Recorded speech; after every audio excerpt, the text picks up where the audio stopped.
Bonjour à tous, j'espère que vous allez bien. On se retrouve aujourd'hui pour le 70e épisode des Titans du Monsterverse. Aujourd'hui, je vais vous parler du Kraken, l'antagoniste principal de la série Skull Island de Netflix. Et donc attention, cette vidéo contient bien évidemment des spoilers pour la série. Et donc pour ceux qui regardent encore en ce moment la vidéo, ça veut dire que vous avez vu la série, et donc du coup, libère le Kraken. Donc cette créature est actuellement connue sous le nom de Kraken par le développeur de la série Brian Duffield qui l'appelle ainsi. Mais il est aussi appelé la pieuvre géante par les personnages dans la série. Donc en termes d'apparence, le Kraken est une chimère de traits de divers animaux différents. Donc la masse centrale du monstre est composée d'un corps bleu clair ressemblant à une pieuvre avec de multiples tentacules recouverts de ventouses qui mènent progressivement à un corps plus semblable à un poisson qui se termine par une nageoire caudale massive. Donc il possède aussi plusieurs tentacules rouges plus petites ainsi que des membres antérieurs chitineux massifs. Un autre ensemble de tentacules semble être attaché à ce qui pourrait être considéré comme son cou. Il possède aussi une tête massive et bulbeuse avec deux paires d'yeux orange brillants, un ensemble d'antennes partiellement recouverts de duvet bleu et un énorme bec comme un oiseau rempli de dents pointues et d'une langue violette. Et son sang est de couleur bleu foncé. Donc, à un moment donné, avant les événements principaux de la série Skull Island, le Kraken résidait dans les eaux entourant Skull Island et était en hibernation. Et c'est d'ailleurs pour cette raison que nous ne le voyons pas dans Kong Skull Island, tout simplement parce qu'il était encore en hibernation. Mais un jour, il est réveillé par le sang de Kong et se met à attaquer une colonie d'humains naufragés qui s'étaient installés sur la côte et anéantit tout le village.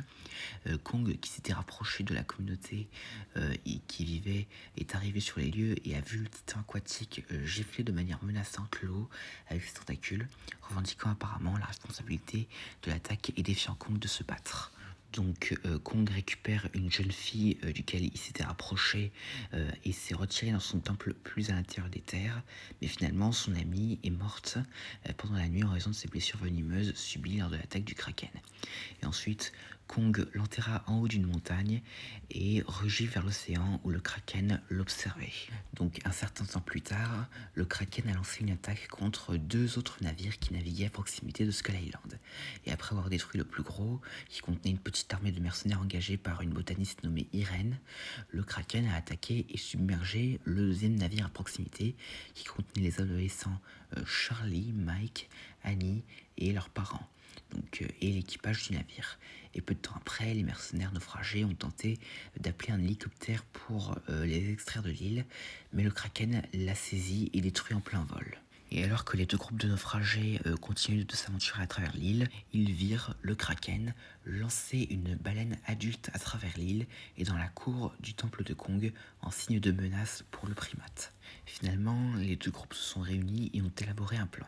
Réalisant qu'il ne pouvait pas quitter l'île tant que le Kraken patrouillait dans ses eaux, Charlie suggère d'attirer Kong dans l'eau où il pourrait combattre et tuer le Kraken. Donc lui et Annie volèrent une amulette que Kong gardait dans son temple et la tirèrent sur les rives de l'île. Et là, le Kraken est apparu et a commencé à entraîner Kong dans l'eau avec ses tentacules. Et bien que Kong se soit libéré et brièvement échangé des coups avec le Kraken, il a de nouveau été saisi et tiré sous l'eau.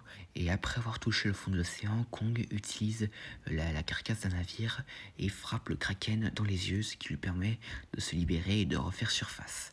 Et alors que le Kraken se retirait brièvement.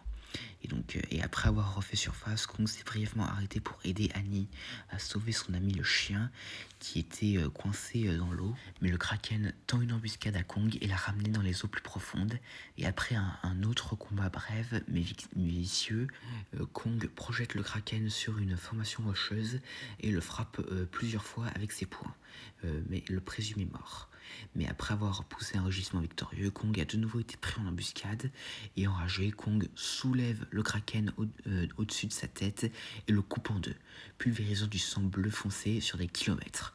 Le Kraken était finalement vaincu. Kong jeta son cadavre en deux près du rivage, ce qui provoqua une immense vague qui emporte Kong, Annie et le chien. Et c'est là que l'histoire du Kraken s'arrête. Et donc maintenant pour ce qui est de ses capacités. Et donc, comme le kraken est un monstre entièrement aquatique, il est capable de rester indéfiniment complètement immergé sous l'eau. Et donc, il a aussi la capacité remarquable d'émettre une lumière bioluminescente bleue vibrante, illuminant les profondeurs sombres de l'océan. Donc, il fait aussi preuve d'une vitesse terrifiante, capable d'esquiver les attaques de Kong et de voyager dans l'eau à un rythme effréné. Donc il a pu affronter de grands titans comme Kong, infligeant plusieurs blessures graves au titan simien et le combattant jusqu'à l'immobilisme. Et il était aussi capable d'utiliser des dizaines de tentacules pour saisir ses adversaires au combat et ses plus grandes tentacules pour le corps à corps. Donc, son bec était également dentelé et rempli de dizaines de dents acérées et possédait la force physique de lancer une baleine bleue adulte jusqu'au temple de Kong en signe de menace. Donc le kraken possédait une formidable capacité offensive grâce à ses tentacules, capable de relâcher des décharges électriques puissantes et mortelles à ses victimes. Et les chocs, lorsqu'ils sont administrés, constituent une menace importante pour le bien-être de la victime. Et si la victime parvient à survivre au choc initial, le venin du kraken est ensuite déposé lors de l'attaque électrique et prend effet. Et ce venin est particulièrement préjudicial aux humains et affaiblit progressivement la victime au fil du temps, conduisant à sa mort. Ce qui est d'ailleurs été le cas pour Mike, même si ce n'est pas confirmé qu'il soit mort, même s'il y a des chances que ça ait fini par être le cas, qu'il meurt. Et donc le kraken possédait un sens non identifié qui lui permettait de détecter des proies sur le rivage sans être vu visuellement. Et ce sens fonctionne sous l'eau et lui permet de percevoir la présence de proies grâce à une combination d'indices sensoriels tels que la détection hydroacoustique ou d'autres mécanismes inconnus. Et grâce à cette capacité unique, il peut localiser et capturer avec précision ses victimes avec ses tentacules rouges, tout en restant caché sous la surface de l'eau. Et ce sens énigmatique ajoute à la furtivité du monstre et en fait un redoutable prédateur. Mais cependant, malgré sa taille considérable, l'intégrité structurelle du kraken ne peut pas résister à un traumatisme contondant soutenu. Manquant de protection suffisante ou de durabilité, il s'avère sensible aux coups violents portés par Kong. Endurant initialement plusieurs coups de poing, le kraken a été submergé par l'assaut incessant de Kong et finalement il a été tué quand Kong l'a déchiré en deux avec ses mains. Et maintenant pour finir, le kraken partage des similitudes avec Nakika. Donc le deuxième titan a ressemblé à une pieuvre dans le Monsterverse. Et d'ailleurs, Nakika portait également le surnom de Kraken. Mais les deux étaient créés en tant que créatures complètement différentes.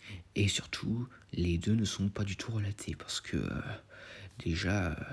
Le kraken a un corps complètement différent de celui de Nakika qui ressemble bien plus à une pieuvre classique. Et interrogé à ce sujet sur Twitter à propos du fait que le kraken ait le même surnom que Nakika, le réalisateur de la série a déclaré qu'il ne savait pas que le nom avait déjà été utilisé car Legendary ne lui avait pas parlé de ça. Mais bon, à part ça, ça ne change rien au fait que le kraken de la série et Nakika ne sont pas du tout relatés. Mais néanmoins, ce kraken partage certaines similitudes physiques avec le Cthulhu du film Underwater de 2020, pour lequel d'ailleurs Brian Duffield, donc le réalisateur de la série Skull Island, avait également écrit. Et pour ce qui est de l'avenir, je ne vois pas vraiment où nous pourrions revoir le kraken. Et aussi parce que, en vrai, vu qu'il est mort, il ne peut pas réapparaître dans la saison 2 ou autre. Mais en vrai, si jamais on devrait en entendre parler, ce serait surtout via des dialogues dans la saison 2 ou par des mentions genre dans les articles ou autres. Mais en vrai, je ne pense pas que le kraken réapparaîtra physiquement à l'avenir. Et donc à part ça, voilà, c'est tout ce que j'avais à dire concernant le kraken. J'espère que cette vidéo vous aura plu, n'hésitez pas à me dire ça dans les commentaires et à la prochaine.